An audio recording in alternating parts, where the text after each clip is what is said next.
Hello students. आज हमारा class किसी सिलेबस से रिलेटेड नहीं होगा। आज हम लोग कुछ कम्युनिकेट करेंगे, आपस में डिस्कस करेंगे।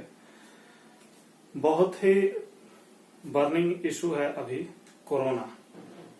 हालांकि आप दिन भर न्यूज पे, टीवी पे इसके बारे में सुन रहे होंगे, न्यूज़पेपर्स में पढ़ रहे होंगे, लेकिन फिर भी एक स्टूडेंट के पॉइंट ऑफ व्यू से, एक टीचर के पॉइंट ऑफ व्यू से, एग्जाम पॉइंट ऑफ व्यू से यहां से थोड़ा बातचीत करना जरूरी था लगा।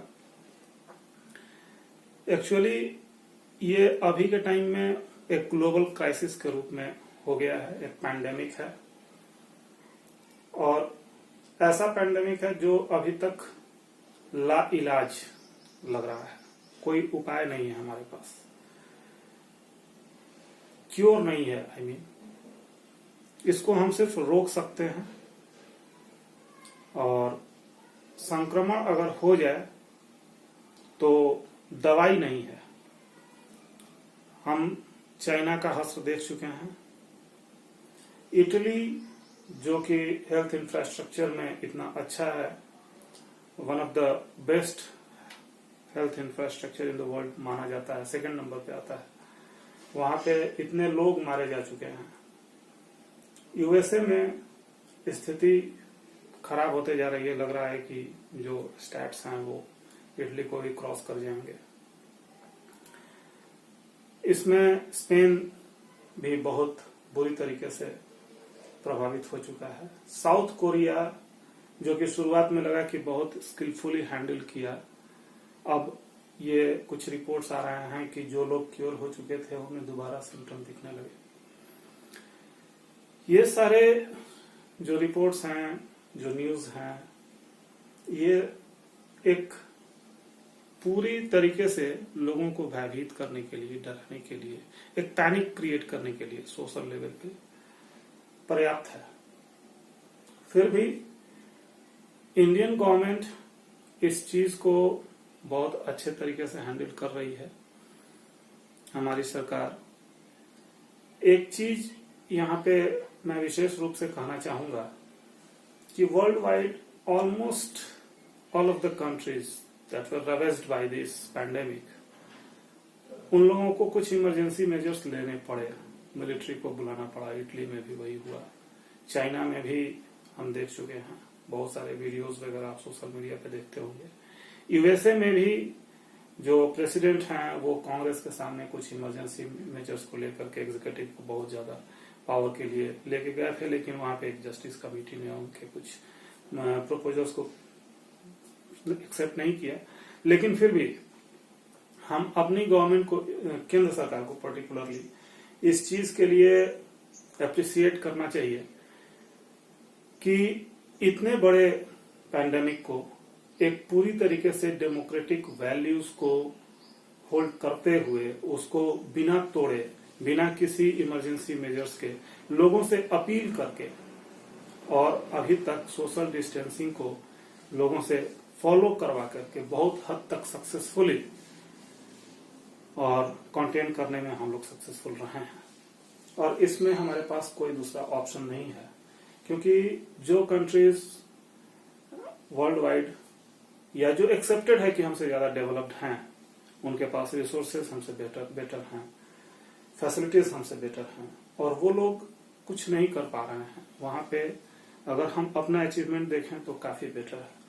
लेकिन जो स्टूडेंट का कंसर्न है वो एक डिफरेंट लेवल का है, और उन सारी चीजों को पॉइंट वाइज हम डिस्कस करेंगे। लेकिन उसके पहले थोड़ा सा ये जरूरी होता है कि इसके बैकग्राउंड में जाके समझें कि कोरोना है क्या, और बाकी वायरस से ये डिफरेंट है या सिमिलर है। तो सबसे पहले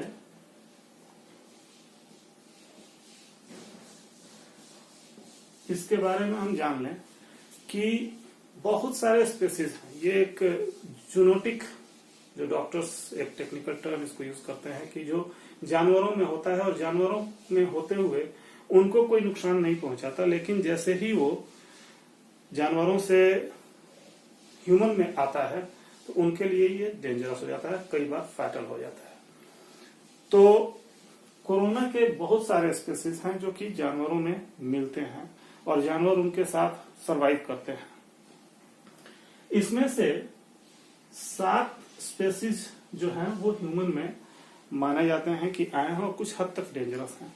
उस 7 में से भी 4 जो हैं वो नॉर्मल फ्लू टाइप सिम्टम्स देते हैं, जिनके लिए कि बहुत सिंपल, बहुत ऑर्डिनरी मेडिकल हेल्प से आप ठीक हो सकते हैं या आपका इम्यून सिस्टम खुद ही उसको अब टैकल कर लेता है। 3 जो हैं वो थोड़े ज्यादा डेंजरस माने जाते हैं और उसमें एक ये नया कोविड-19 के नाम से जिसको जाना जाता है। इसके अलावा सार्स और मर्स और ये SARS-2 या इसी को कोविड-19 डिजीज के नाम से जानते हैं। ये जो सार्स है, this stands for severe acute respiratory syndrome. ये सारे कोरोना से जो भी हैं ये आपके रेस्पिरेटरी सिस्टम को ही अफेक्ट करते हैं। ये 2002 में ऑलरेडी आ चुका था और उस समय बहुत खतरनाक दिख रहा था। 2004 में डिसअपियर हुआ, लेकिन इसका जो स्प्रेड था उतना एक्सटेंसिव नहीं हो पाया। फिर मिडिल ईस्ट रेस्पिरेटरी सिस्टम, इसका नाम इसलिए दिया गया, ये कुछ बाद में 2011 या 12 कह रहा हूं, ये मिडिल ईस्ट में चूंकि फर्स्ट इसका केस मिला था इसलिए इसका नाम ये पड़ा। सिम्टम्स मोर और लेस सेम थे। ये भी रेस्पिरेटरी सिस्टम को ही अफेक्ट करता है और 2019 में ये पहली बार पाया गया। इस पे जो मेजर रिसर्चेज अभी चल रहे हैं ये 2020 में, तो इसको कोविड-19 नाम दिया गया। ये चाइना के वुहान शहर से पहले शुरुआत हुई, इसकी केस मिला वहां पे। इसके बारे में ये माना जाता है, कुछ लोगों का ये ओपिनियन है और यूएसए इस ओपिनियन पे स्टिक कर रहा है अभी। ये ग्लोबल पॉलिटिक्स का भी एक पार्ट हो गया है अभी का, जो कि अनफॉर्चुनेट है बहुत मामलों में। इसमें WHO का जो रोल है वो लोगों को जैसा होना चाहिए था उनके एक्सपेक्टेशन के हिसाब से ये नहीं रहा, लोग मान रहे हैं। कुछ ट्वीट्स वगैरह का रेफरेंस भी दिया जाता है। इसका WHO का एक ट्वीट फरवरी के अराउंड जो आया था उसमें उसने स्पष्ट रूप से ये कहा था कि ये ऐसा कुछ साइंटिफिक बेस नहीं है कहने का कि ये ह्यूमन टू ह्यूमन ट्रांसफर होगा, ट्रांसमिट होगा। तो इस ट्वीट को लोग अपने तरीके से यूज कर रहे हैं कि WHO चाइना के at the behest of China information को विथहोल्ड किया। अगर टाइमली इंफॉर्मेशन मिलता तो the countries of the world would have been in better position to tackle the pandemic, लेकिन वो नहीं हो पाया। यूएसए ने अभी रिसेंटली इसका फंडिंग भी कुछ कर किया, जिसके लिए ग्लोबल लेवल पे उसका क्रिटिसिज्म हो रहा है। हालांकि इसमें एक सब्जेक्टिव ओपिनियन हो सकता है, कुछ कंट्रीज उसका सपोर्ट कर सकते हैं, कुछ कंट्रीज उसका विरोध कर सकते हैं। चाइना ऑब्वियसली क्रिटिसाइज कर रहा है, तो ये एक ग्लोबल पर्सपेक्टिव बन रहा है इसका डिफरेंट वे में। लेकिन अभी हम लोग पर्टिकुलरली इंडिया पे फोकस करें तो पूरे वर्ल्ड में, जैसा कि हम लोग अभी बात कर चुके हैं, पूरे वर्ल्ड के जो कंट्रीज हैं वो इसके आगे लाचार नजर आ रहे हैं। वहां पे हमारी सरकार का जो भी इनिशिएटिव है वो काफी वर्थ अप्रिसिएटिंग है, वर्थ एक्नॉलेजमेंट है। इसको हमारे पास रिसोर्सेज बहुत लिमिटेड हैं और फिर भी हम बहुत टाइमली रिएक्ट करके, रेस्पॉन्स करके, एवरी मोमेंट हमारी गवर्नमेंट रेस्पॉन्ड करते हुए इसको टैकल करने में बहुत हद तक सक्षम रही है। हालांकि यहाँ पे एक और कंसर्न है कि कुछ जो कि बहुत पुअर पीपल हैं, जो गरीब लोग हैं, और पर्टिकुलरली जो अपना घर छोड़ करके दूसरी जगह एक लाइवलीहुड के लिए गए हुए थे, वो इसमें गवर्नमेंट के सारे स्टेप्स के बावजूद, इनिशिएटिव्स के बावजूद अपने आप को रिसीविंग एंड पे महसूस कर रहे हैं। और कुछ इंसिडेंट्स ऐसे हुए जिससे लगा कि उनका ट्रस्ट नहीं था, या वो लोग बहुत ज्यादा पैनिक हो रहे थे, और इसलिए जो लॉकडाउन का जो भी प्रोविजंस था उसको फॉलो नहीं कर पाए, जिससे स्थिति और बिगड़ी। यहाँ पे न उनको दोष दिया जा सकता है, न गवर्नमेंट को दोष दिया जा सकता है। गवर्नमेंट ने टाइमली स्टेप्स लिए, लेकिन बहुत सारी चीजें हैं जो कि सेंट्रल गवर्नमेंट के हाथ में नहीं थी। स्टेट गवर्नमेंट को उन चीजों को प्रोवाइड कराना था, और उसमें कहीं ना कहीं एक कोऑर्डिनेशन नहीं रहा होगा, नहीं बन पाया, जिसकी वजह से शुरुआत में कुछ दिक्कतें आई। हालांकि बाद में सभी लोगों ने कोप अप कर लिया, और सारे लोगों को ये अपील की गई सारे लोगों से कि आप जहां हैं वहां पर बने रहें और आपके लिए व्यवस्था की जाएगी। इसमें कुछ और इम्प्रूव किया जा सकता था। अगर सजेशन देना हो तो आसान होता है, लेकिन सजेशन अगर देना हो तो ये कहा जा सकता है कि जो सारे लोग हैं गरीब तबके के, उनका राशन कार्ड नहीं है, तो उनको या तो आप फ्री कर दीजिए कि इतने दिनों तक सभी लोगों को राशन मिलेगा without checking, without verification of their ration cards, या एक प्रोविजनल राशन कार्ड आप इशू कर दीजिए एक टाइम लिमिट के साथ कि जब तक से ये लॉकडाउन है तब तक से ये राशन कार्ड वैलिड रहेगा। इस तरीके का कुछ स्टेप्स लिया जा सकता था, लेकिन जितने जल्दबाजी में ये सब कुछ करना था, उसमें मैक्सिमम लोगों को इंक्लूड करते हुए जिस तरीके से हमारी गवर्नमेंट ने सारे स्टेप्स लिए, वो प्रशंसा करने योग्य है। अब इसमें लॉकडाउन का प्रभाव हमारे लाइफ पे, और पर्टिकुलरली जो स्टूडेंट्स हैं उनके लाइफ पे, इसमें स्टूडेंट्स का जो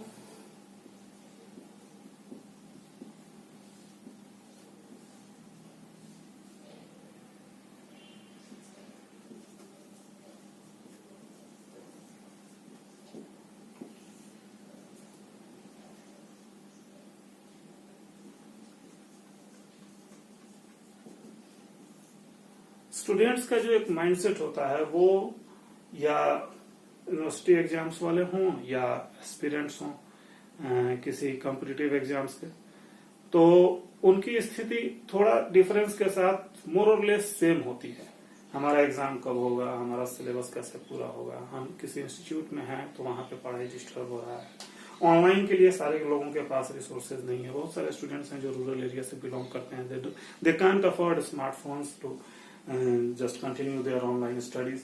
ये सारे प्रॉब्लम्स हैं। वो स्टूडेंट्स के प्रॉब्लम्स का अभी कोई तत्काल समाधान भी नहीं दिख रहा है, लेकिन यहां पे एक चीज समझना बहुत जरूरी है कि ये लॉकडाउन गवर्नमेंट ने किसी शौक से नहीं किया है। इसके अलावा कोई वे आउट नहीं है हमारे पास।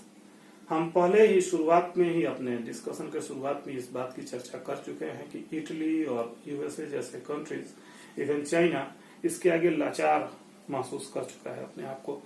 और इटली पर्टिकुलरली जो कि हेल्थ इंफ्रास्ट्रक्चर में इतना अच्छा पोजीशन होल्ड करता है, उसकी स्थिति इतनी खराब है। तो हम सोशल डिस्टेंसिंग और लॉकडाउन के अलावा हमारे पास कोई ऑप्शन नहीं है। इस स्थिति में हम लोग सिर्फ गवर्नमेंट को और आपस में एक दूसरे के साथ कोऑपरेट कर सकते हैं। ये टाइम है एक सॉलिडरिटी शो करने का। एग्जाम की जहां तक बात है, करियर की जहां तक बात है, तो ये परमानेंट नहीं है। और ये भी दिमाग में रखना चाहिए सभी लोगों को कि ये कोई फर्स्ट टाइम कोई पैंडेमिक नहीं आया है। ऐसा नहीं है कि मानव सभ्यता के बाद, मानव सभ्यता के विकास के बाद ये पहला इस तरीके की समस्या है, पहली समस्या है। इसके पहले भी बहुत सारी बीमारियां होती थी, लाइलाज होती थी, और कुछ शताब्दियों पहले ट्यूबरक्लोसिस का कोई इलाज नहीं हुआ करता था। हालांकि वो इंडिविजुअल को होती थी और उसमें जो डेथ रेट होता था ज्यादा होते हुए भी दिखता नहीं था, इसलिए कि सारे कम्युनिटी उसमें इन्वॉल्व नहीं होता था। लेकिन प्लेग जैसी बीमारियां थी जो कि पूरे कम्युनिटी को अफेक्ट करती थी और शहर का शहर, गांव का गांव साफ हो जाता था। लंदन का एक बहुत बड़ा हिस्सा चौसर के बेन जॉनसन के टाइम में इस तरीके का रेफरेंसेस मिलता है कि रिपीटेड अकरेंस हुआ है प्लेग जैसी बीमारी का और उसका कोई इलाज नहीं था। इवन इंडिया में भी कुछ दिनों पहले, कुछ दशक पहले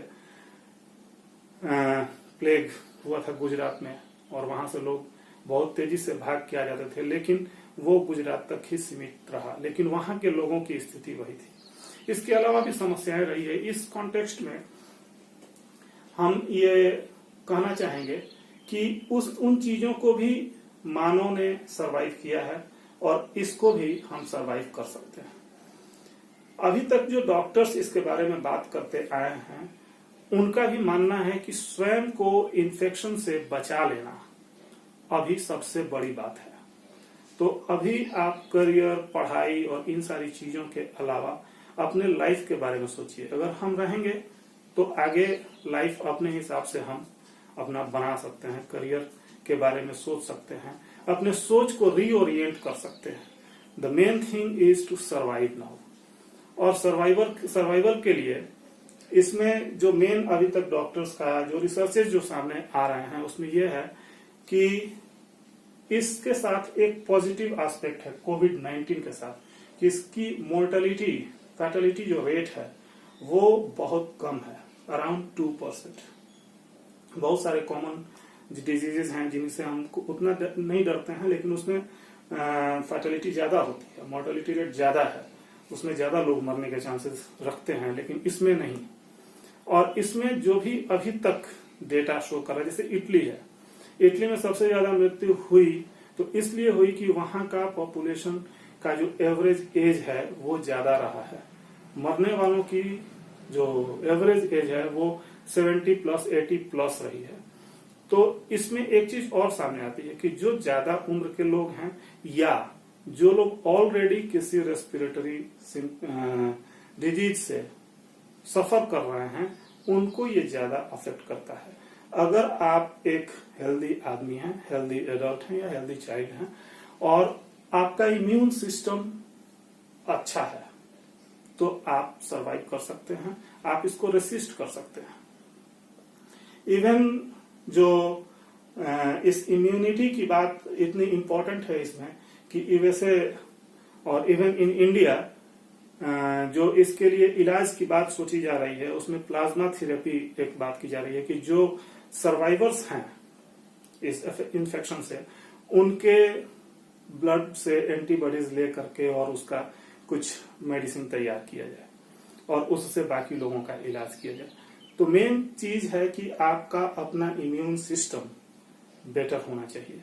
और डॉक्टर्स साथ ही साथ ये भी मानते हैं कि अगर आप टेंस रहेंगे, स्ट्रेस में रहेंगे तो आपका इम्यून सिस्टम कमजोर पड़ेगा, तो you will be more vulnerable to falling prey to this कोविड-19। तो ये चीज हमेशा ध्यान में रखिए। इसलिए आप अपने आप को अभी खुश रखिए और ये बूस्टअप करते रहिए खुद को कि नहीं, हम सही हैं और इसको हम सर्वाइव करेंगे। डरना और सतर्क होना, किसी चीज को लेकर के अवेयर होना, दोनों दो चीजें हैं। इसलिए डर नहीं होना चाहिए। अपने सेफ्टी के लिए जितना मेजर्स हो सके, आपका एक हेल्दी डाइट हो, आप एक्सरसाइज वर्कआउट करें, आप योगा वगैरह पर जो भी प्राणायाम है। यहाँ पे एक चीज मैं बताना चाहूंगा कि बहुत सारी चीजों को मेडिकल साइंस, जो इंडियन वे ऑफ लाइफ है, इसमें मेडिकल साइंस बड़ा एप्रीहेंशन के साथ बात करता है कि all this things are not medically और साइंटिफिकली प्रूवन। तो ये मैं बता दूं, थोड़ा सा मैं प्रो इंडियन या इस रूप में बात नहीं कर रहा हूं, एक कॉमन वे में बोलना चाह रहा हूं कि बहुत सारा इंडियन प्रिंसिपल्स है जिसको कि साइंस एक्सेप्ट नहीं किया शुरुआत में और बाद में एक्सेप्ट किया। हमारे योगीज, हमारे ऋषिज जो भी थे, उन्होंने हमें बहुत कुछ दिया है और उसको अपनाने का समय है। जब अभी मेडिकल साइंस के बाद कोई इसका क्योर, कोई रेमेडी नहीं है, तो हम क्यों ना अपने जो हमारा एंशियंट आयुर्वेद बोलता है, या जो एक यौगिक प्रैक्टिसेस जिस चीज को मानते हैं, उसको हम क्यों ना आजमाएं। हम अपना ईटिंग हैबिट सही क्यों ना रखें। एक अनऑफिशियल वे में एक ये भी डेटा सामने आ रहा है कि बहुत सारे जो वेजिटेरियंस हैं वो इसमें ज्यादा रेसिस्ट कर पा रहे हैं। अभी तक जो मरने वाले हैं उसमें वेजिटेरियंस की संख्या सबसे कम है, या शायद न के बराबर है। तो इन चीजों को ध्यान में रखिए। और ये जो वेस्टर्न साइंस ये जो बोल देता है कि these Indian therapies are not scientifically proven or medically proven, so cannot be taken conclusively to be effective in these cases, तो यहाँ पे मैं ये कहना चाहूंगा कि वो लोग तो हमारे योगियों के ये जो वो लोग उठ जाते थे या किसी चीज को कहीं रख देते थे, इसको भी नहीं मानते थे, जो कि जो ग्रेविटेशनल फोर्स है उसके प्रिंसिपल्स को डिफाई करता था। लेकिन आज साइंस ये मानता है कि ये पॉसिबल है, जो कि हमारा जो ग्रेविटेशन का ये है वो लेयर्ड होता है, और हमारे योगी उस जमाने में उन चीजों को अपने नंगी आंखों से देख सकते थे। आज भी साइंटिस्ट को कुछ डिवाइस डेवलप करना पड़ेगा उन चीजों को देखने के लिए। तो बहुत सारी चीजें हैं जो कि साइंटिफिकली, जैसे हमारे आत्मा के कंसेप्ट को साइंस एक्सेप्ट नहीं करता था, लेकिन अब नोएटिक फिजिक्स में कुछ रिसर्चेस के बाद ये एक्सेप्ट किया जाता है कि नहीं, सोल का भी मास होता है, और जिस चीज का मास होता है तो उसमें ग्रेविटेट करने की क्षमता होती है। ये फिजिक्स का ऑलरेडी रूल है। तो बहुत सारी चीजें हैं। तो अभी हमारे पास जो कि ऑप्शन नहीं है, तो हम उससे कोई नुकसान भी नहीं है। तो more use of turmeric, more use of vitamin C, fruits, vegetables, green vegetables, ये सब करिए और हेल्दी रहिए। एग्जाम्स होते रहेंगे और आपको अपॉर्चुनिटीज मिलती रहेंगी।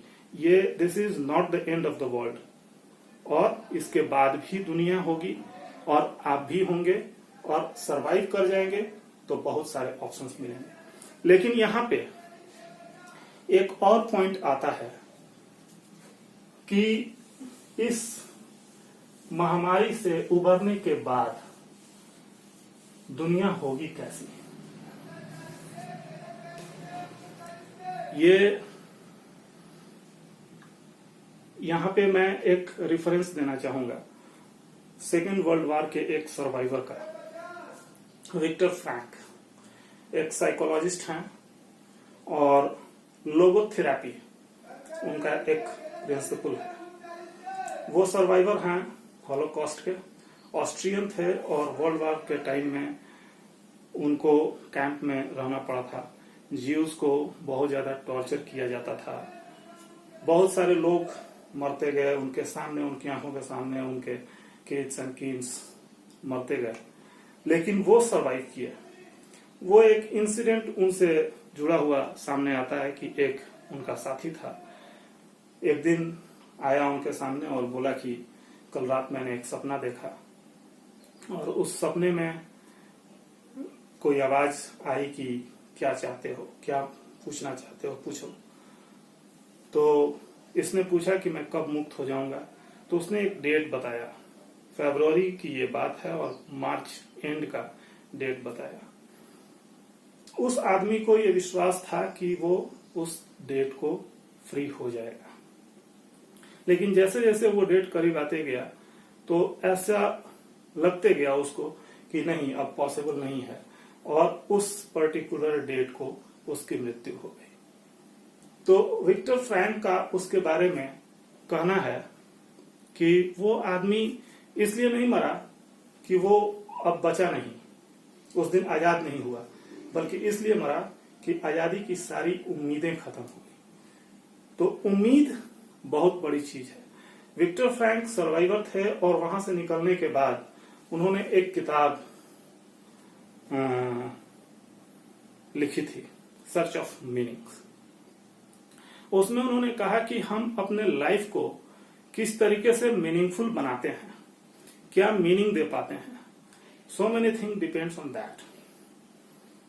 तो आप लाइफ को अपने इंडिविजुअल वे में, इंडिविजुअल लेवल पे अपने लाइफ का मीनिंग खत्म मत होने दीजिए इस एक पैंडेमिक की वजह से। और इसके बाद भी दुनिया होगी, वो कैसी होगी वो हमारे पर्सपेक्टिव पे डिपेंड करती है। क्योंकि उसी विक्टर फ्रैंक ने यह भी कहा कि हम चैलेंजेस से नहीं मरते, हम अपने होपलेसनेस से मरते हैं। और हम अपने चैलेंजेस को, अपने प्रॉब्लम्स को क्या मीनिंग देते हैं, एवरीथिंग डिपेंड्स ऑन दैट। अगर आपके सामने कोई समस्या है, आप उसको निगेटिव वे में लेते हैं तो आप होपलेस होंगे और आप हार जाएंगे।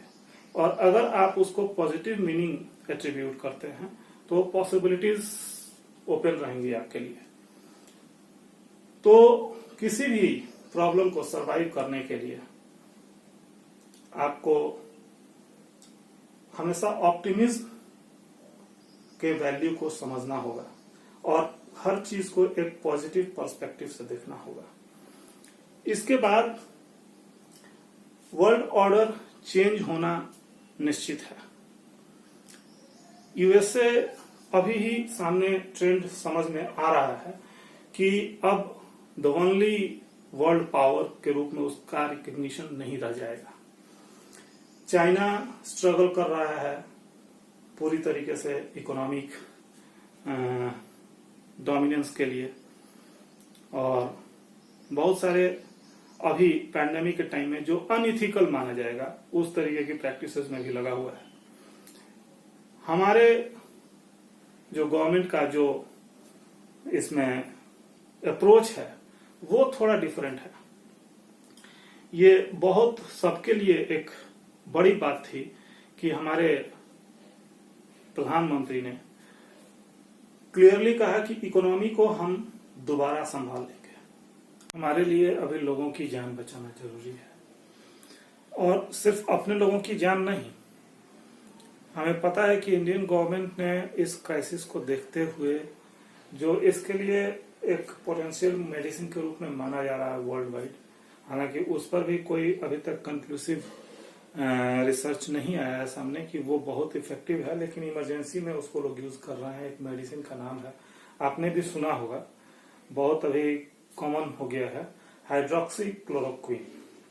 तो इंटरनेशनल कम्युनिटी के अपील पर और पर्टिकुलरली यूएसए के अपील पर इंडियन गवर्नमेंट ने अपने उस मूव को रिकंसिडर किया और बहुत फास्ट एक्ट करते हुए उसके सप्लाई को फिर से अलाउ किया, एक्सपोर्ट को, जिससे यूएसए में, चाइना में, फ्रांस में, श्रीलंका में, छोटे बड़े सभी देशों को उसकी सप्लाई दोबारा दी जा रही है। ये हम लोग एक, हमारी जो कंट्री, हमारा जो प्रेजेंट रेजिम है, ये एक different level of solidarity show कर रहा है। All this things will pay after the pandemic is over. इसके अलावा एक और फैक्ट है, हालांकि वर्ल्ड ऑर्डर हमने कहा कि चेंज होगा, जो कि एक अनुमान है, भविष्य में क्या होगा ये बहुत सारी चीजें अननोन है, अभी बहुत कंक्लूसिवली कोई बात बोलना बहुत जल्दबाजी होगी, लेकिन कुछ जो पॉसिबिलिटीज दिख रही हैं, एक सोच तो बदलेगी कि development of material lines at the cost of nature ये एकमात्र मोटिव नहीं होना चाहिए। और दूसरी बात होगी कि सबका जो रिसोर्सेज है वो एग्जॉस्ट हो रहा है इस लॉकडाउन में।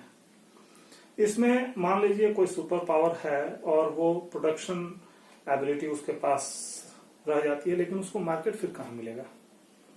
क्योंकि जो डेवलपिंग, जो इमर्जिंग इकोनॉमीज हैं, उसके पास जो लोग हैं, जो पॉपुलस कंट्री है, जो मेनली अभी उनके लिए मार्केट के रूप में काम करती हैं, वहां पे लोगों का परचेजिंग पावर निश्चित रूप से अफेक्ट होगा। लोग सरवाइव करने के रास्ते ढूंढेंगे, रास्ते मिलेंगे भी, लेकिन एक जो ओरिएंटेशन होगा इकोनॉमी का, वो चेंज होने की पॉसिबिलिटीज रहेगी। हो सकता है क्योंकि केमिकल्स और जो भी बाकी चीजें हैं उसका कंजम्पशन प्रभावित होगा, लेकिन जो फूड ग्रेन्स हैं तो उस पे लोगों का प्राइम फोकस होता है, क्योंकि उसके बगैर आप जीवित नहीं रह सकते। तो ऑब्वियस है कि जो एग्रीकल्चर बेस्ड इकोनॉमिक सिस्टम है उसको एक बूस्टअप मिल सकता है, और उसमें इंडिया के लिए एक एडवांटेज हो सकता है। एग्रो बेस्ड इंडस्ट्रीज हो या जो एग्रीकल्चरल एक्टिविटीज हैं ओवरऑल, उसको बूस्ट करने का अगर गवर्नमेंट सपोर्ट करती है, और उसमें जैसे अभी उसका अप्रोच दिख रहा है उस हिसाब से फार्मर्स को सपोर्ट करती है, तो हमारा इकोनॉमी एक डिफरेंट लेवल पे पूरे वर्ल्ड के लिए एक सप्लायर बन सकता है, क्योंकि फूड ग्रेन्स की जरूरत सबको होगी। इसके लिए काम करना होगा, इसके लिए प्लेटफॉर्म एक सिचुएशन बन सकता है इंटरनेशनल लेवल पे कि आप अगर प्रोडक्शन देते हैं फूड ग्रेन्स का तो उसके लिए डिमांड होगा, लेकिन बाकी चीजों के कंपैरिजन में ज्यादा होगा, लेकिन वो चीजें, वो एबिलिटी आपको अपने अंदर लानी होगी। तो कहने का मतलब है कि जो पॉसिबिलिटीज बनेंगी उसमें आप उसको किस तरीके से अपने लिए अपॉर्चुनिटी उसमें ढूंढते हैं और उसको कैसे एक्सप्लॉयट करते हैं, अवेल करते हैं, everything depends on you. Students के लिए भी likewise different types of opportunities मिलेंगी, और इसलिए परेशान होने की बात नहीं है। आप अभी इस पे फोकस करिए और एक्सप्लोर करिए अपने पॉजिटिव ट्रेड्स को। कुछ चीजें हैं जो कि खाली टाइम में आपके लिए काफी बेनिफिशियल हो सकती हैं। साइकोलॉजी की भी बात मैंने पहले भी की और अभी भी करूंगा कि साइकोलॉजी ये मानता है, जो भी साइकोलॉजिकल रिसर्चेज हैं, कि आपका माइंड बहुत पावरफुल चीज है। आप जिस तरीके की चीजें सोचते हैं वो आपके लाइफ में होती हैं। ये इसमें यहाँ पे मैं कोट करना चाहूंगा अल्बर्ट आइंस्टाइन, जो कि बहुत आप सभी उनके नाम से परिचित हैं, और उन्होंने कहा था कि whatever you think comes to you in reality, this is sheer physics not philosophy. तो ये होता है, और इस चीज पे आप ट्रस्ट करिए, अपनी एबिलिटी पे ट्रस्ट करिए, और ये जो प्रेजेंट प्रॉब्लम है हम श्योर रहें कि इसको ओवरकम करेंगे। उम्मीद है कि ये आज का जो लेसन है ये आपके लिए काफी फ्रूटफुल रहा होगा और आपको एक सोचने का अप्रोच देगा। Thank you.